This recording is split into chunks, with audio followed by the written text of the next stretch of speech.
जब जब धरती पर अत्याचार और पाप बढ़ता है तो उसे मिटाने के लिए भगवान विष्णु कोई न कोई अवतार लेकर इस धरती पर आते हैं। तो देखो, सबसे पहले भगवान विष्णु मत्स्य अवतार लेकर इस धरती पर आए थे। मत्स्य यानी मछली का अवतार। जब ये धरती पूरी तरह से जल में डूब गया था, है ना, जीवन जीना संभव नहीं था, सब मर जाते, तो लोगों की रक्षा करने के लिए, धर्म की रक्षा करने के लिए भगवान विष्णु मछली का अवतार लेकर आते हैं और मनु और वेदों की रक्षा करते हैं। फिर वहीं से सृष्टि में लोगों का विकास बढ़ा, है ना, सृष्टि प्रारंभ हुई, जीवन प्रारंभ हुआ। उसके बाद आता है कुरुम अवतार, मतलब कछुए का अवतार। जब समुद्र मंथन हो रहा था तो सांपों को पहाड़ पर बांधकर, मंदराचल पर्वत है बड़ा सा, उस पर बांधकर जब समुद्र का मंथन कर रहे थे, ऐसे ऐसे रस्सी से खींच रहे थे अमृत को पाने के लिए, तब वो टिक नहीं पा रहा था, फिसल रहा था। तो भगवान विष्णु कछुए का अवतार लेकर मंदराचल पर्वत को अपने पीठ पर धारण किए, तब समुद्र मंथन हुआ और वहां से अमृत और बहुत सारे नवरत्न प्रकट हुए।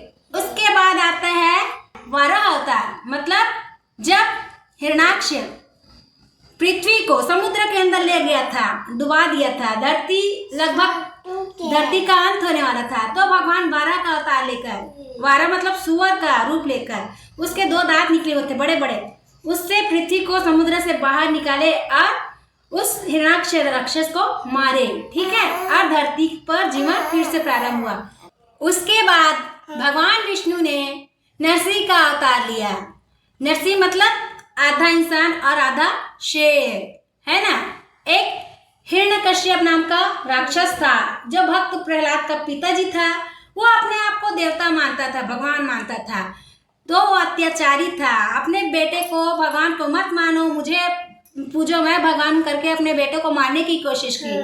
तो भक्त प्रहलाद विष्णु जी के भक्त थे, तो उसकी रक्षा करने के लिए भगवान नरसिंह का अवतार लेते हैं और हिरण्यकश्यप को मार देते हैं और भक्त प्रहलाद की रक्षा करते हैं। उसके बाद आता है वामन अवतार, मतलब बौना। भगवान विष्णु राजा बलि से 3 पग भूमि मांगने के लिए बौना छोटा सा रूप धारण करके आए थे और राजा बलि से 3 पग भूमि मांगते हैं। और जब राजा बलि 3 पग भूमि दे देता है तो अपने पैर से 2 पग में ही धरती और आकाश को माप लेते हैं और राजा बलि को पताल लोग कर राजा बना देते हैं। उसके बाद आता है भगवान परशुराम का अवतार, है ना, जिसमें भगवान परशुराम का रूप लेकर आते हैं और धर्म की और अत्याचार से रक्षा करते हैं लोगों की। उसके बाद आता है श्री रामचंद्र जी का अवतार, है ना, जिसमें हमारे श्री रामचंद्र जी मर्यादा का स्थापना करते हैं, रावण जैसे पापी को मारकर सत्य, धर्म और मर्यादा के राह पर चलने की सीख देते हैं। उसके बाद आता है हमारे श्री कृष्ण का अवतार, जिसमें हमारे नटखट कंस का वध करते हैं और महाभारत में गीता उपदेश देते हैं कि लोगों को कैसे जीवन जीना चाहिए, धर्म की राह पर चलना चाहिए, धर्म की रक्षा करनी चाहिए।